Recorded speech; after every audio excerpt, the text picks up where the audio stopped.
I need your help, please subscribe my channel. It was a Tuesday night, the kind that drains you before you even sit down. My hands still smelled faintly of dish soap and cheap diner coffee.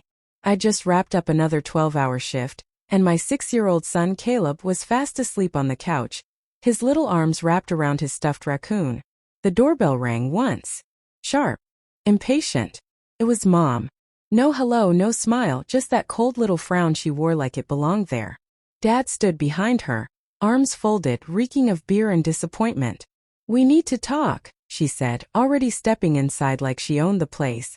I glanced around our tiny 2-room apartment, the one I could barely afford, and whispered, "Now." Caleb stirred, and I gently tucked the blanket around him. Dad cleared his throat. "Your sister's honeymoon is next week. You're the only one who hasn't helped out. She and Ryan deserve this trip. It's their dream vacation." I just stared at him. Their dream trip? "I can barely keep the lights on, Dad." Mom's mouth curled. "Oh, please. It's not that much. Skip rent for a month. Your landlord's old and soft. She won't throw you out. You'll catch up next paycheck." I let out a bitter laugh. "You want me and my son to risk getting evicted so Natalie can sip champagne in Bali?" Her face hardened. "Stop making it sound selfish. Family sacrifices for family." I wanted to scream. They hadn't bought Caleb new school shoes. They hadn't even shown up for his last birthday. But for Natalie, the golden one, the family's pride, they'd burn the roof over their own heads if it made her smile. Dad's voice rose. "You're living off pity and you think you can talk back? If you were a decent daughter, you'd have already sent money." "Decent?" I snapped. "I've worked every weekend for years. You've never once babysat your grandson." Mom's eyes went cold. "You think we owe you something because you had a kid out of wedlock? You should be grateful we even speak to you." Caleb whimpered in his sleep then, his small voice muffled under the blanket. Something in me cracked. "Get out," I said quietly. "Both of you." Dad stepped closer, his beer breath hitting my face. "You'll regret that," he sneered. "Don't come crying when that eviction notice shows up." They slammed the door behind them, their laughter echoing down the hallway. 2 days later, a note appeared taped to my door. "Rent due in 48 hours or eviction will proceed." My stomach twisted. I hadn't even told my landlord yet, but somehow Mom already had. That weekend they showed up again. Mom tossed a small trash bag at my feet. "We warned you. The lease is in our name, we co-signed, remember? You're out." Caleb clung to my leg, tears running down his cheeks. "Grandma, please don't make us go." Mom didn't even blink. This is what happens when people bite the hand that feeds them. We spent that night at the bus station sitting on cold metal benches.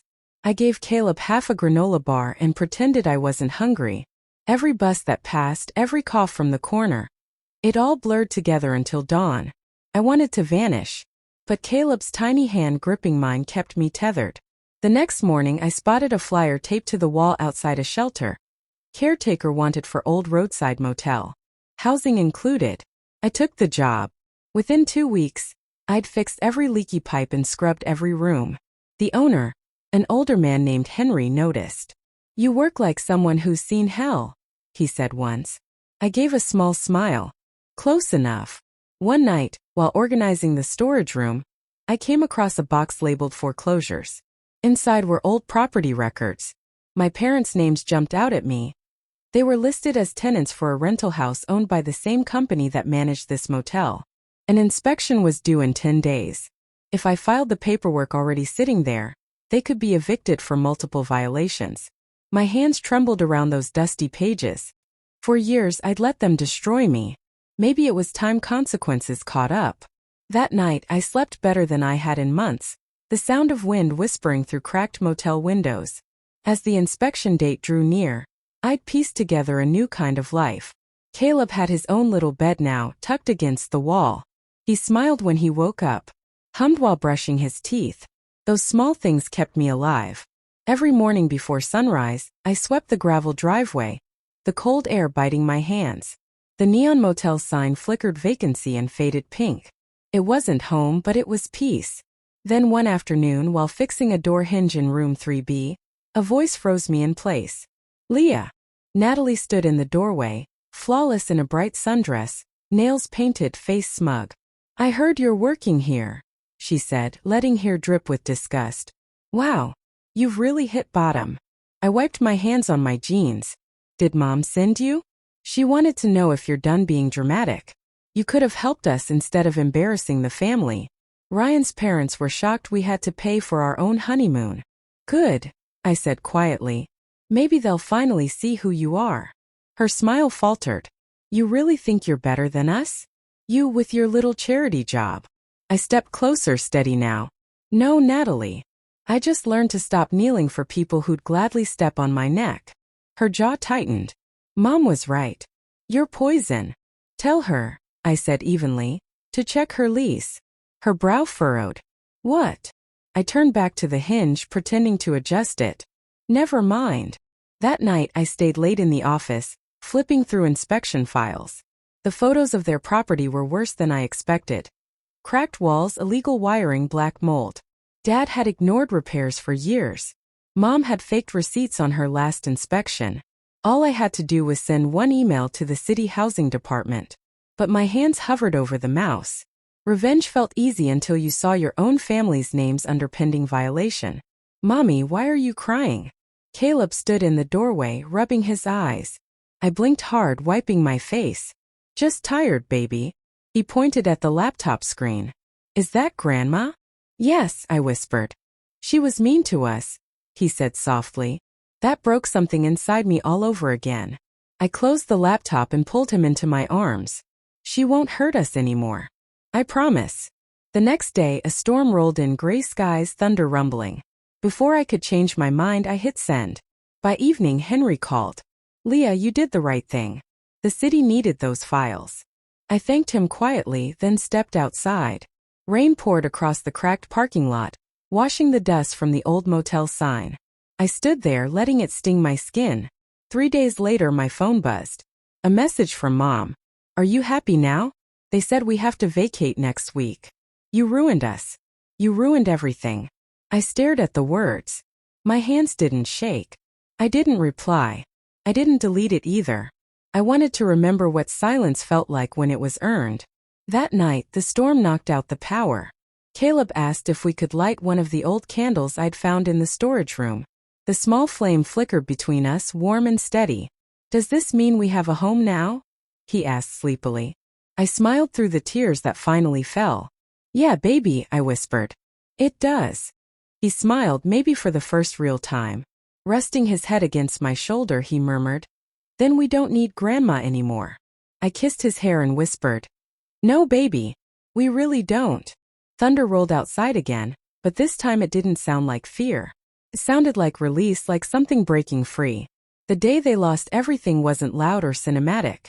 Came quietly, calculated, deserved. A week after Mom's text, I was mopping the motel lobby floor when the front door creaked open. The smell reached me first. Cheap perfume mixed with old cigarette smoke. Then came Mom, clutching an umbrella on its last legs. Behind her trudged Dad, face hollow, a nearly empty duffel bag slung over his shoulder. Leah, Mom began, voice thin and brittle, though softened by rehearsed gentleness. We need to talk. I kept mopping. You found the shelter. Good. Her mouth tightened. This isn't funny. Dad dropped the bag with a dull thud. You had no right. He snapped, voice quivering between fury and disbelief. We're your parents. You think you can humiliate us like this? Over what, some old rent money? I leaned the mop against the counter and met his eyes. Over what you did to me and my son. Over leaving us to freeze outside because your golden child needed a vacation. Mom's face twitched, guilt flickered, but pride smothered it. You could have come home any time. You made your choices. I laughed, the sound sharp and hollow. You mean the choice to raise my boy without turning him cruel? Yeah, that one. Dad slammed his fist on the counter. You think you're some hero because you lucked into a job at this dump? I stepped closer, my voice steady. No. I think I finally stopped letting you decide what I'm worth. They just stared, two people who'd spent my life making me small. Now standing in a place they once mocked, begging for help. Mom's voice trembled. They said the inspection wasn't your doing, but I know it was. You told them, didn't you? I didn't deny it. All I did was tell the truth. The same truth you buried under fake receipts and charm. Her gaze swept over the shabby lobby, disgust flickering again. We just need a place to stay until things get sorted.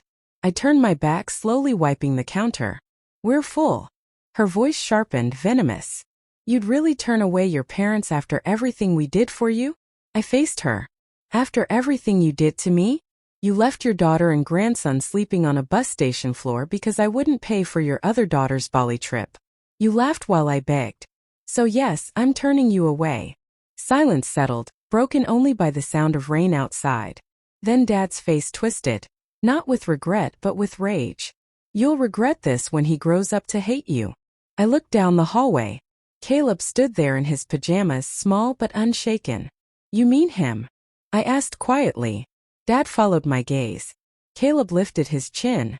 I don't hate my mom, he said calmly. I hate bullies. The room went still.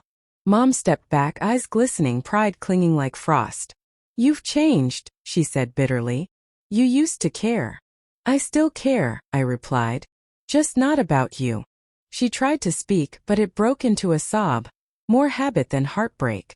Dad muttered something under his breath, grabbed her arm and let her out.